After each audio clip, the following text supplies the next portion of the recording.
Hey there, everybody. So as you can tell, the haircut fairies came last night in the night, and instead of a short back and sides, I got a short top, back, sides, and front.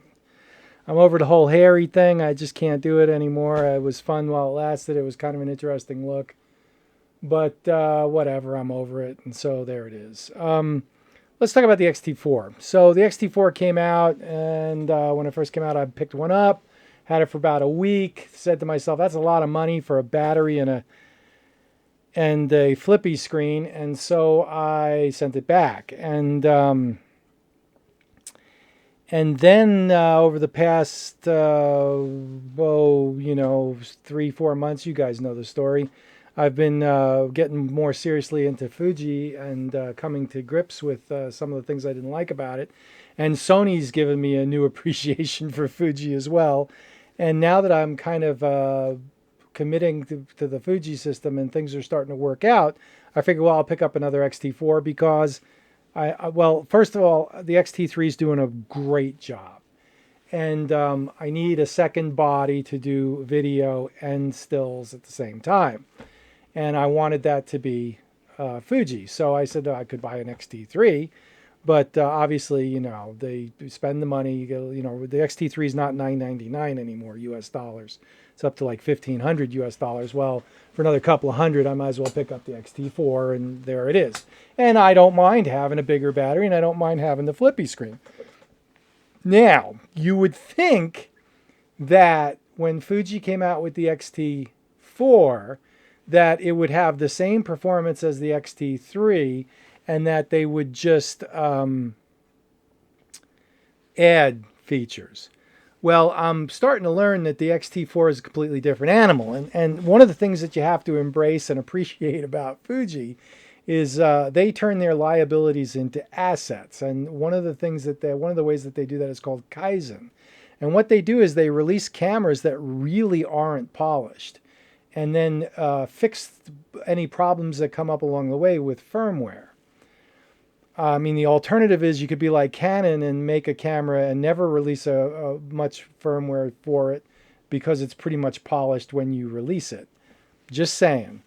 But so is the liability. So just one of the things you have to deal with Fuji. Okay. So here's what it comes down to and what I'm learning. Like after spending the past couple of months using the XT3 a lot for video, I've realized that the XT3 is with firmware 4.0 is pretty much a polished machine. Like there's no surging and with exposure anymore. The AF, once you get that set +2 stickiness for tracking and -2 speed, the AF doesn't hunt. I mean, the XT3, the white balance, auto white balance was bang on. And particularly into these conditions, like a yellow light there, an orange light back there. Oh, I didn't light my candle. What the hey? Not acceptable. Sorry about that. Hang on, I'll light the candle. Can't have a fireside chat without the candle lit.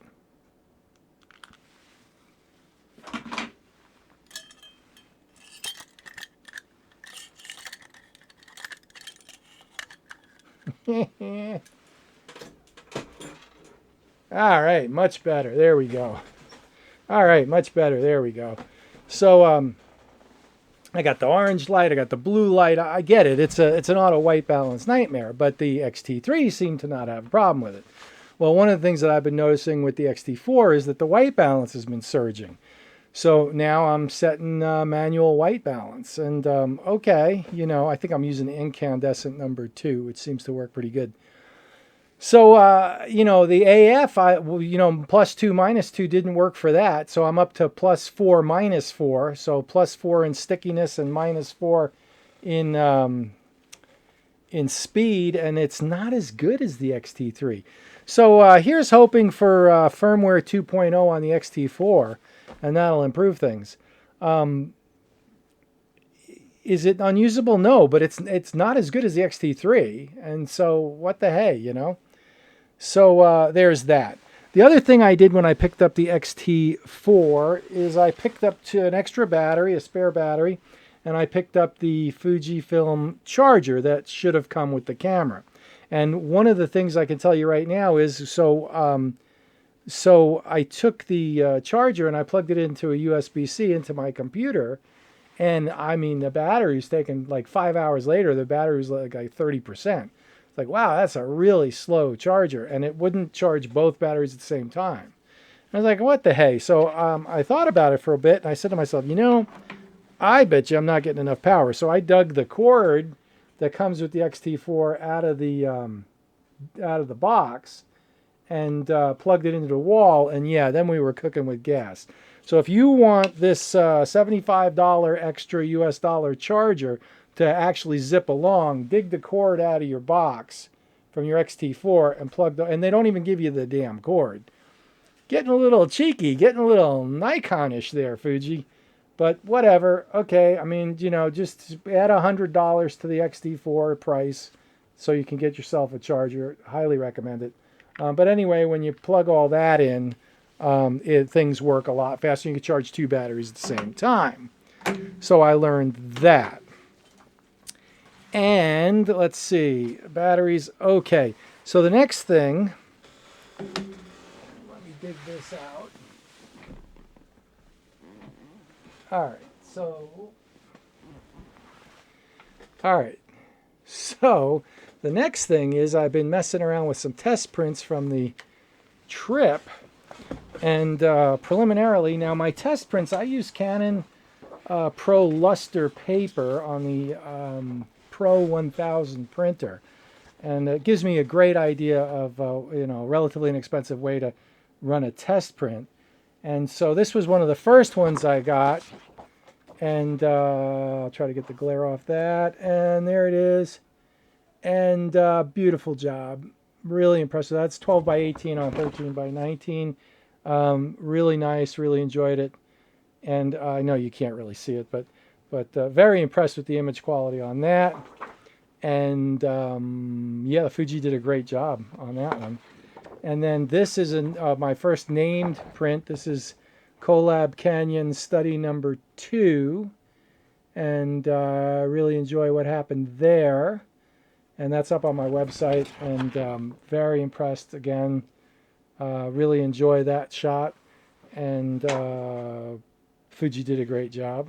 And what's really cool, these next two images, that one and this one, I actually have a video that I'm working on that I took while I was shooting it. The tripod never moved, and I got both these shots in the same location. This is Collab Canyon study number 8. And just the colors, oh my goodness. I know you can't see it on the video, but I'm just going to put that down there for the video's sake. I know you can't see that on the video, but the colors were just, yeah. One of the things I'm going to do this afternoon, I'm going to print the same prints, 16 by 24 or 16 by 20, and see where we go with that. But yeah, just okay, yeah, no problem. So the test prints, superb, and I'm really happy with what happened.